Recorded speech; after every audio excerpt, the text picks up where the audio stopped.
boleh beribadah, dan juga di dalamnya kami boleh menyembah, memuji Tuhan, mengingat-ingat pengorbanan Kristus di kayu salib, dan juga mendengarkan firman-Mu.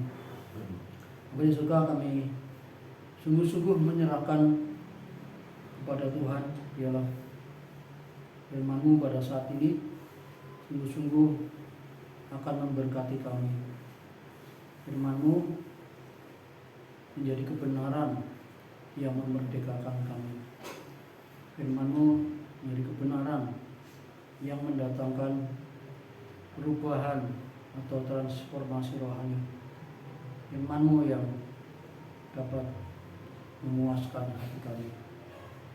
Adapun hamba-Mu yang sederhana, biarlah kiranya Tuhan Roh Kudus yang akan menolong demikian rupa, sehingga firman Tuhan pada hari ini sungguh-sungguh menjadi makanan rohani yang sungguh-sungguh membuat kami semakin bertumbuh. Kami serahkan pada Tuhan, biarlah kiranya hati kami yang haus dan lapar akan firman-Mu, kiranya Tuhan Kau penuhkan kami dengan firman-Mu. Terima kasih Bapa, dalam nama Tuhan Yesus Kristus kami berdoa. Amin.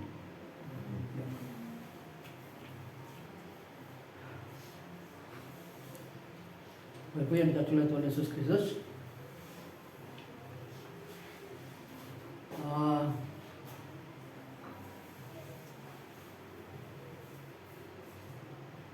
seorang itu dikatakan sudah dewasa secara fisik, dewasa secara tubuh gitu ya. Itu dilihat dari apa yang dilakukan atau apa yang diinginkan gitu ya. Misalkan kalau orang itu sudah dewasa, mungkin sudah 17 tahun ke atas gitu ya, itu mesti apa yang dilakukan dan apa yang disukai itu berbeda dengan seseorang yang masih di bawah 17 tahun gitu ya. Mungkin kalau sekarang anak kecil pun sudah main HP gitu ya. Jadi rupanya HP juga nggak bisa dijadikan satu bukti bahwa anak kecil pun juga main HP, pegang HP. Tapi dia belum dewasa secara fisik, tapi dia masih dia sudah main HP. Karena mungkin sudah zamannya gitu ya. Jadi itu nggak masalah kalau anak kecil pegang HP, mungkin karena tuntutan dari sekolahan untuk melihat browsing dan lain sebagainya untuk mengikuti pelajaran gitu. Tapi kalau yang seperti yang lain, hal-hal yang lain, misalkan kalau seperti orang yang dewasa itu mestinya milihnya yang istilahnya yang menantang gitu ya, yang menantang, istilahnya yang seperti ada risiko gitu ya. Kalau dia melakukan ini mestinya akan itu kalau tidak hati-hati ini akan ada risiko gitu ya. Kalau seperti anak kecil kan dia tidak memikirkan risiko gitu ya. Misalkan anak kecil main pisau di dapur gitu. Tahu bukan berenggangnya yang keranjang tapi jarinya yang keranjang gitu. Nah itu bedanya orang sudah dewasa dan orang yang belum dewasa. Nah demikian juga di dalam Alkitab kita akan melihat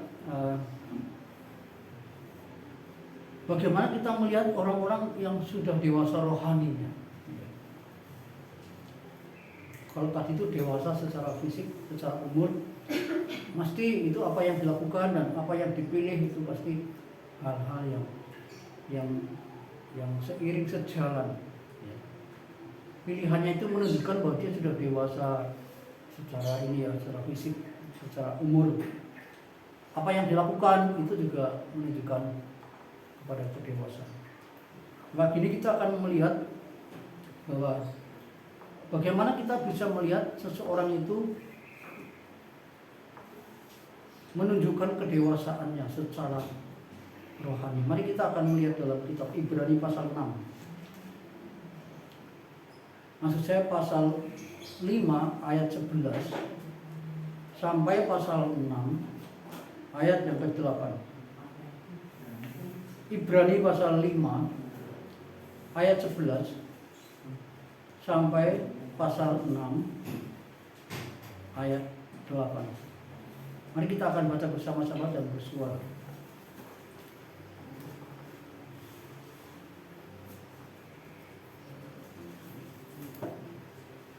Saya membacakan ayat yang ganjil, nanti Bapak Ibu kalian membacakan ayat yang genap. Ibrani pasal 5 ayat 11 saya bacakan dulu. Tentang hal itu banyak yang harus kami katakan, tetapi yang sukar untuk dijelaskan, karena kamu telah lamban dalam hal mendengarkan. Sebab kamu ditinjau dari sudut waktu, sudah seharusnya menjadi pengajar. Kamu masih perlu lagi diajarkan asas-asas pokok pengetahuan alam, dan kamu masih memerlukan susu, bukan makanan keras. Sebab barang siapa masih memerlukan susu, ia tidak memahami ajaran tentang kebenaran, sebab ia adalah anak kecil. Tetapi makanan keras adalah untuk orang-orang dewasa yang karena mempunyai tujuan yang terlatih untuk membedakan yang baik daripada yang jahat. Sebab itu marilah kita tinggalkan asas-asas pertama dari ajaran tentang Kristus dan beralih kepada perkembangannya yang penuh. Janganlah kita meletakkan lagi dasar pertobatan dari perbuatan-perbuatan yang sia-sia dan dasar kepercayaan kepada Allah, yaitu ajaran tentang berbagai pembaptisan, penumpangan tangan, kebangkitan orang mati, dan hukuman kekal. Dan itulah yang akan kita perbuat jika Allah mengizinkannya.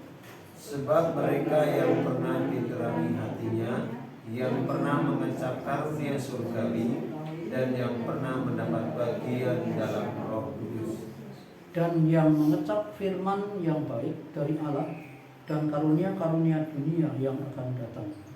namun yang tidak mungkin menulis sekali lagi demikian hingga mereka bertobat, sebab mereka menyalibkan lagi anak Allah bagi diri mereka dan menghinanya di muka umum. Sebab tanah yang menghisap air hujan yang sering turun ke atasnya dan yang menghasilkan tumbuh-tumbuhan yang berguna bagi mereka yang mengerjakannya menerima berkat dari Allah. Tetapi jika tanah itu menghasilkan semak duri dan rumput duri, tidaklah ia berguna dan sudah cepat mati, yang berakhir dengan pembakaran. Ya, amin. Bapak Ibu yang dikasihi oleh Tuhan Yesus Kristus, kitab Ibrani ini adalah ditujukan kepada orang-orang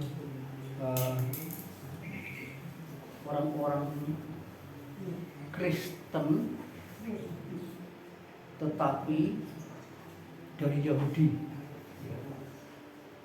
yang ada di perantauan. Jadi orang Yahudi tapi percaya Yesus, orang Yahudi tapi Kristen. Orang Kristen juga orang Yahudi gitu sih. Bisa dua-duanya. Jadi penulis kitab Ibrani ini mengirimkan atau menulis surat ini, atau pembaca pertama kitab Ibrani ini adalah orang-orang Yahudi yang percaya kepada Yesus yang ada di perantauan. Ya. Mengapa di perantauan? Kalau Bapak Ibu pernah mendengar ceritanya, sejarahnya itu adalah pada waktu Saulus itu dulu, ya kan, di Kisah Para Rasul itu pasal 7, pasal 9 itu Saulus itu mengadakan satu gerakan atau kegiatan menangkap, membunuh orang-orang yang mengikuti jalan Tuhan waktu itu. Artinya orang-orang yang percaya kepada Yesus Kristus gitu ya. Lalu kemudian akhirnya mereka merantau gitu ya. Mereka merantau. Walaupun akhirnya Saulus itu sendiri bertobat gitu ya. Akhirnya mereka merantau. Sehingga mereka menjadi orang Kristen yang merantau atau musafir gitu ya. Nah, ini surat ini ditujukan kepada orang-orang Yahudi itu, orang Ibrani itu. Tapi mereka percaya kepada Tuhan Yesus Kristus. Nah, Bapak Ibu yang dikasih oleh Tuhan Yesus Kristus, rupanya di dalam mereka menjadi orang percaya itu, orang Yahudi. Nah, sebelum mereka percaya kan mereka ikut keyakinan dan iman orang-orang Yahudi. Mereka masih menggunakan pengajaran-pengajaran dan doktrin-doktrin dari Perjanjian Lama seperti itu. Jadi akhirnya karena orang-orang yang menerima surat ini adalah itu kebanyakan generasi yang selanjutnya gitu ya, bukan generasi-generasi yang pada waktu itu sesudah ada penganiayaan dari Saulus pada waktu itu. Ini generasi-generasi yang selanjutnya. Nah, biasanya itu kalau generasi-generasi yang selanjutnya itu biasanya itu pertumbuhan imannya itu mulai terganggu, mulai merosot. Kalau yang generasi awal itu sih cukup baik, tapi ini generasi yang belakangan ini walaupun mereka sudah lama menjadi orang Kristen, tetapi mereka itu juga jatuh bangun.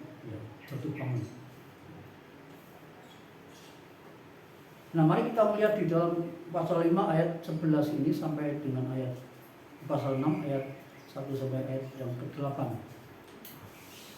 Di sini kita melihat bahwasanya penulis kitab Ibrani ini dia menyampaikan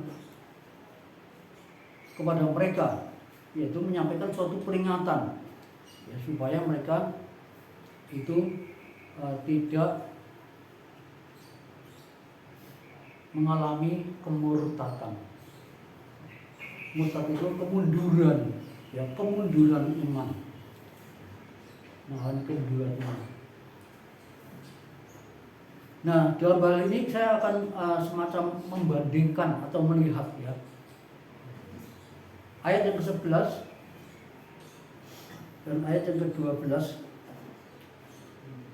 Tentang hal itu banyak yang harus kami katakan, tetapi yang sukar untuk dijelaskan, karena kamu telah lamban dalam hal mendengarkan. Ini mereka sudah mulai lamban gitu ya, mendengar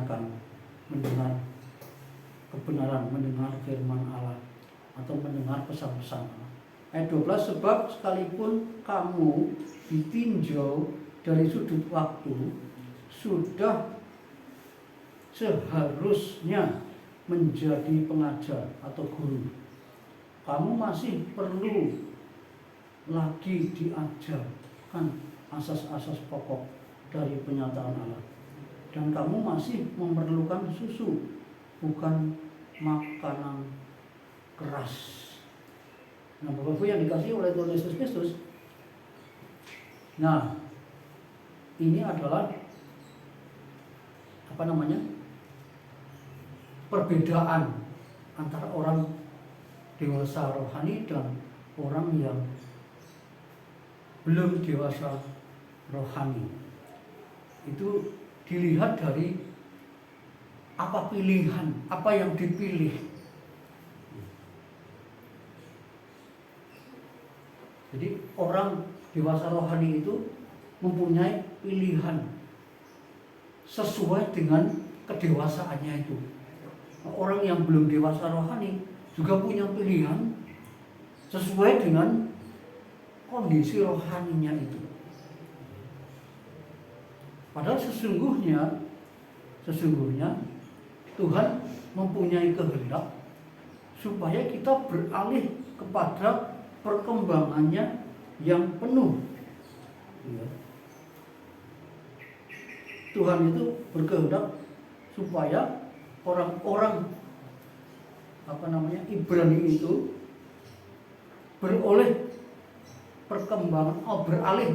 beralih kepada perkembangannya yang penuh. Ayat yang ke-1 pasal 6 itu.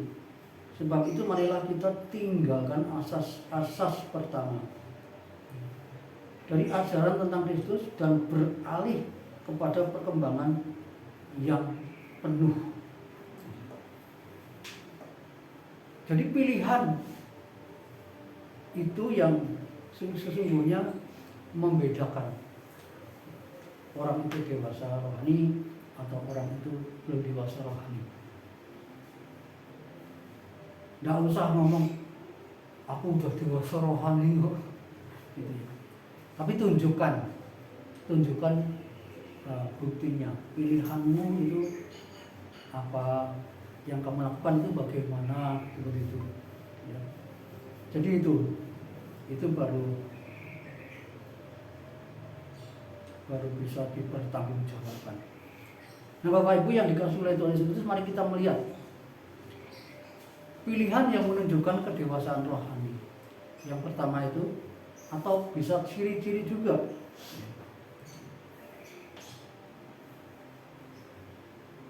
Ayat yang ketiga.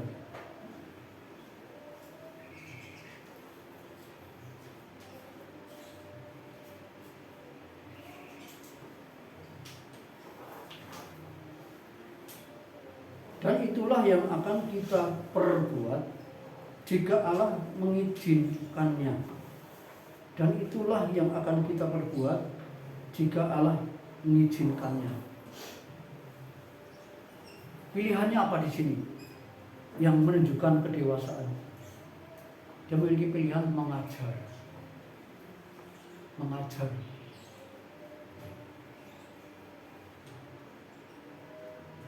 Melayani. Mengajarkan termasuk melayani. Ini pilihan yang dewasa, yang menunjukkan orang itu dewasa, itu mengajar. Jadi tidak semua orang yang mengajar itu sudah dewasa rohani ya Bapak Ibu. Mungkin kalau di luar sana mungkin iya, tapi menurut bagian ini orang yang sungguh-sungguh mempunyai panggilan, mempunyai pilihan untuk mengajarkan kebenaran, mengajarkan pengajaran para rasul dan para nabi atau firman Allah, itu adalah orang-orang yang sudah dewasa rohaninya.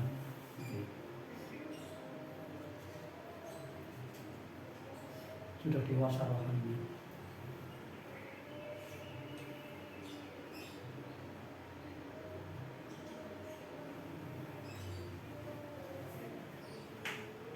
Nah, kalau ayat-ayat sebelumnya di situ, padahal kamu sebenarnya sudah lama, dari segi waktu kamu sudah lama sekali jadi orang Kristen. Sebenarnya kalau sudah lama ini, kamu mestinya sudah mengajar gitu. Tapi rupanya kamu masih perlu diajar gitu. Khususnya asas-asas pertama, doktrin-doktrin itu gitu.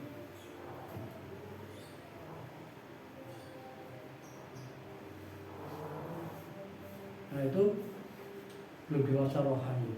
Walaupun ada penyebabnya ya, kenapa dia itu kok belum bisa menjadi pengajar. Karena apa? Karena yaitu lamban. di dalam mendengar. Ayat yang ke-11, kamu telah lamban dalam hal mendengarkan. Bapak Ibu, mari kita belajar ya terus dengan Tuhan. Mari kita mendengar firman Tuhan, belajar membaca firman Tuhan. Nanti kita mendengar firman Tuhan, Bapak Ibu. Sederhana saja seperti itu. Jadi kita mendengar firman Tuhan, belajar firman Tuhan, mendengar firman Tuhan. Nanti kita lama-lama akan bertumbuh dewasa, Bapak Ibu. Contoh sederhana pemuritan itu. Dengan pemuritan itu sungguh-sungguh sangat menolong sekali. Kita akan semakin dewasa karena kita itu belajar. Buku 1 itu dasarnya, buku 2 itu semakin dalam, mengulang dari buku yang 1 itu, buku 2 itu ya, tapi semakin dalam. Buku 3 nanti itu juga memperdalam buku yang kedua. Seperti itu selanjutnya ya. Jadi diperdalam seperti itu sehingga akhirnya ya semakin bertumbuh ya, semakin dewasa. Walaupun menurut kitab Yakobus pasal 3 itu ayat 1 dan 2 bahwa banyak orang ingin menjadi guru, ingin menjadi pengajar. Tapi hati-hati loh, sebagai guru, sebagai pengajar itu banyak melakukan kesalahan, banyak kata-kata. Ya, semakin banyak kata-kata itu semakin banyak salah, itu katanya. Tapi toh manusia itu tidak sempurna, tidak ada manusia yang sempurna gitu. Pasti ada kesalahan-kesalahan yang ditimbulkan. Tapi kalau mengajarkan Alkitab kan, mengajarkan firman Tuhan itu dalam pimpinan Roh Kudus. Mungkin kalau mengajar yang di luar sana mungkin bisa ini ya, seperti contohnya teori evolusi Darwin itu kan tidak benar itu ya. Manusia berasal dari kera. Manusia diciptakan oleh Allah, gambar dan rupa Allah. Nah itu contohnya seperti itu. Jadi mengajar itu, menjadi guru itu banyak melakukan kesalahan-kesalahan. Ilmu pengetahuan khususnya. Jadi itu Bapak Ibu, yang pertama adalah pilihannya itu. Dia memilih melayani, dia memilih mengajar. Karena dia sungguh-sungguh sudah bertumbuh dan itu kehendak Tuhan.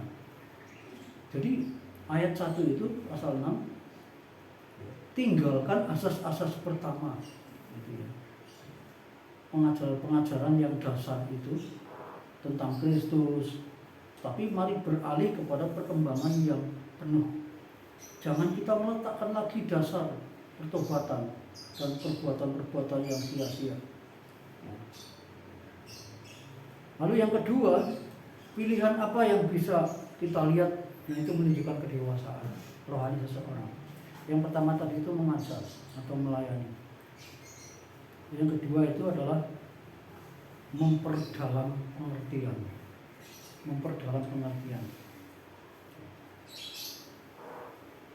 Rupanya Bapak Ibu, sebagai pengajar atau sebagai guru dalam konteks rohani, guru rohani itu juga sekaligus seorang murid juga gitu loh, seorang murid juga.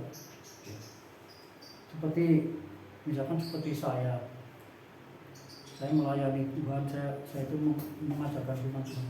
Tetapi saya juga masih belajar terus. Ikut pemuridan dan memperdalam yang lain dan belajar secara sendiri, secara otodidak ya, dan belajar bersama-sama pemuridan dan juga dengan kelompok-kelompok hamba Tuhan yang lain seperti itu.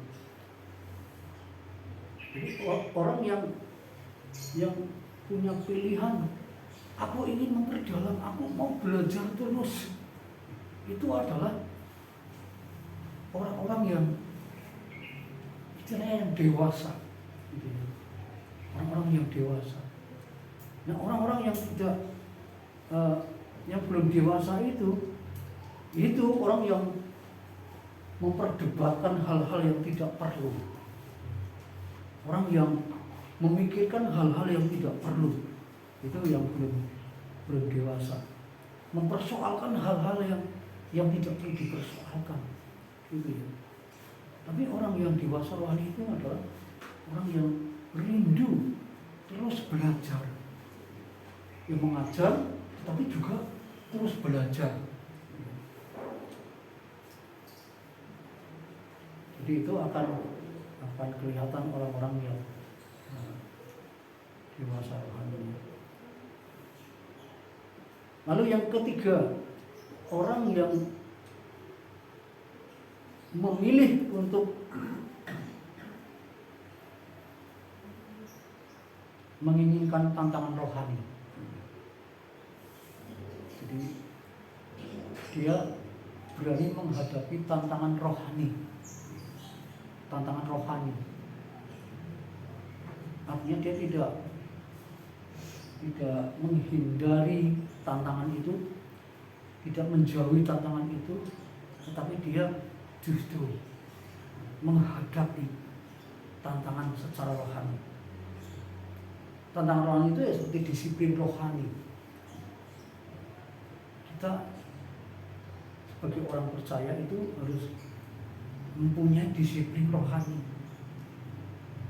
Nah, di dalam disiplin rohani ini semacam sifatnya ini seperti tantangan, menantang kita, ya. Seperti ada hal-hal yang harus kita korbankan, ada hal-hal yang harus kita tinggalkan. Ya misalkan kalau kita seperti berdoa, harusnya bisa nonton TV misalkan, atau nonton acara TV yang bagus. Nah itu kan TV kan itu kan tantangan gitu ya. Jadi, wah ini saya harus berdoa. Jadi dia memilih untuk berdoa daripada menonton acara TV. Nah, ini orang-orang yang pilihan-pilihan ini yang menunjukkan bahwa wah orang ini nih orang yang akan dewasa, menunjukkan orang-orang yang dewasa. Banyak Bapak Ibu contoh-contohnya disiplin-disiplin rohani, tantangan-tantangan yang bersifat rohani. Ini seperti Bu Nato katanya kalau malam atau pagi baca firman Tuhan. Ngerti nggak? Ngerti artinya bukan baca firman Tuhan. Malam hari kudunya tidur tapi baca firman Tuhan. Nah itu tantangan rohani bro. Tantangan rohani. Badan capek, aduh sepertinya, aduh nantilah kalau sudah nggak capek. Itu pilihan-pilihan yang penting. Dan itu sungguh-sungguh bisa dilihat di tengah-tengah jemaat-jemaat Ibrani pada waktu itu. Sehingga Rasul Paulus itu mendorong supaya mereka sungguh-sungguh, ayo kamu maju, beralih kepada perkembangannya yang penuh. Lalu mengapa Paulus mendorong supaya beralih dari perkembangannya yang penuh? Karena ada bahaya kemurtadan. Ada bahaya kemurtadan. Ada bahaya kemurtadan. Bapak Ibu yang dikasih oleh Tuhan Yesus Kristus, kalau saya melihat di sini ada lima hal yang dialami oleh orang-orang Ibrani pada waktu itu. Pasal 6 itu ayat yang keempat, sebab mereka yang pernah diterangi hatinya. Jadi mereka ini pernah diterangi hatinya, orang-orang Ibrani itu. Artinya pekerjaan Roh Kudus di dalam hati orang-orang Ibrani. Mereka itu pernah diterangi hatinya.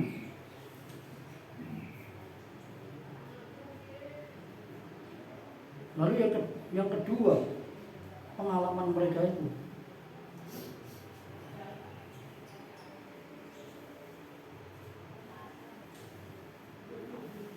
Yang pernah mengecap karunia surgawi.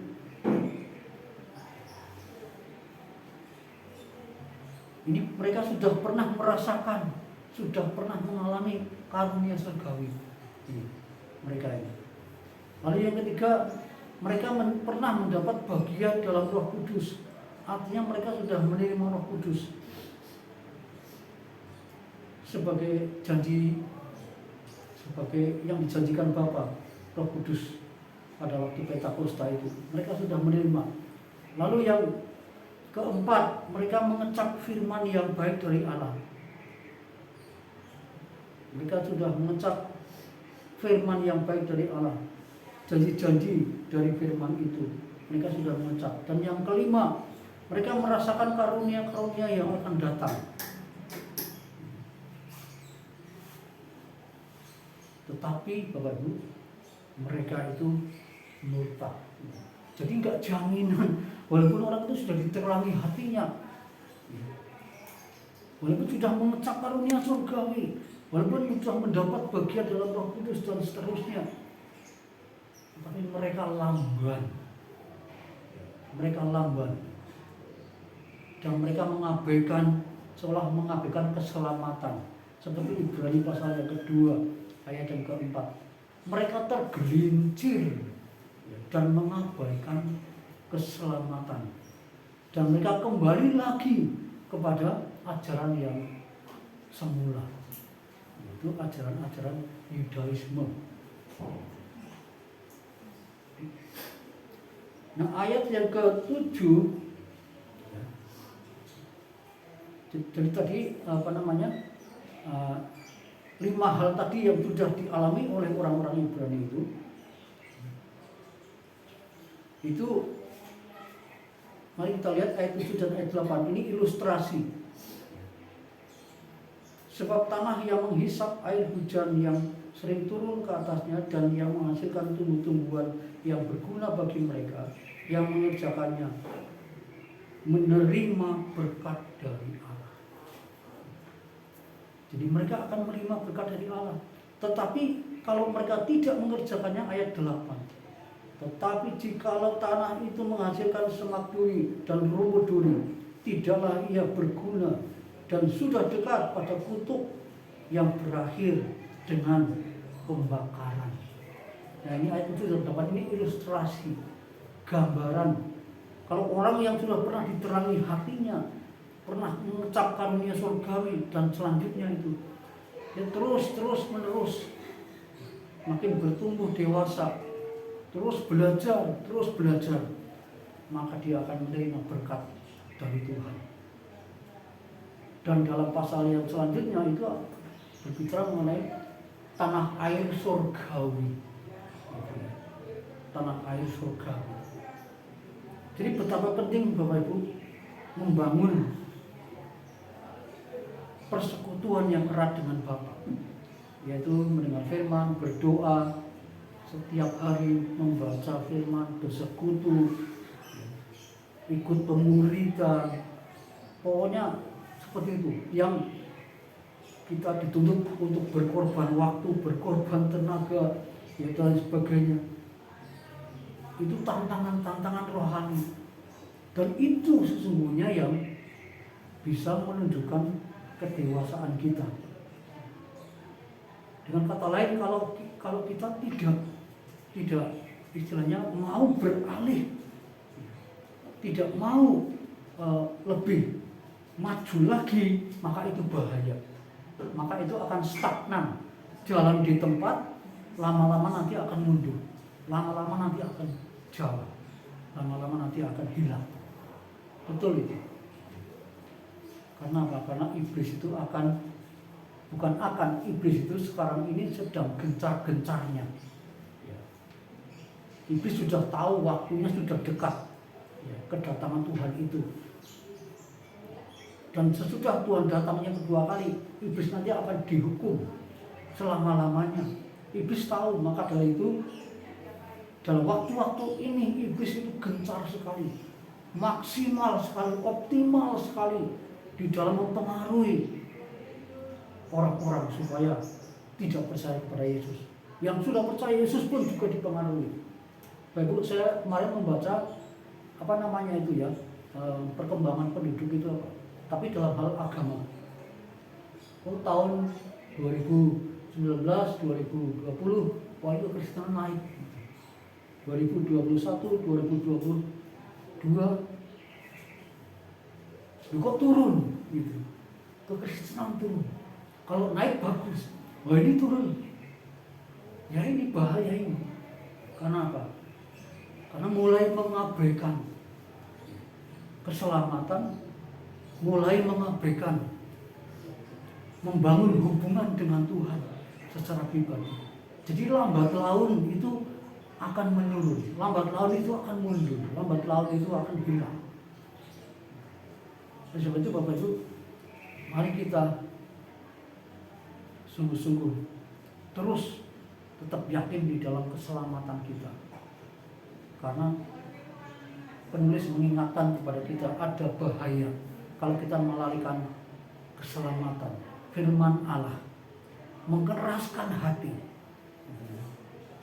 akibatnya kita akan. Jadi mari kita semakin mengecap karunia Allah, semakin kita terus membangun hubungan kita dengan Tuhan. Karena itulah satu pilihan yang kita ambil, yang kita putuskan, dan itu yang menunjukkan bahwa itu kedewasaan kita. Apa yang kita pilih, apa yang kita kerjakan, itulah sesungguhnya yang menjadi ukuran sejauh mana kita sudah maju atau belum, sudah dewasa atau belum secara rohani. Mari kita berdoa.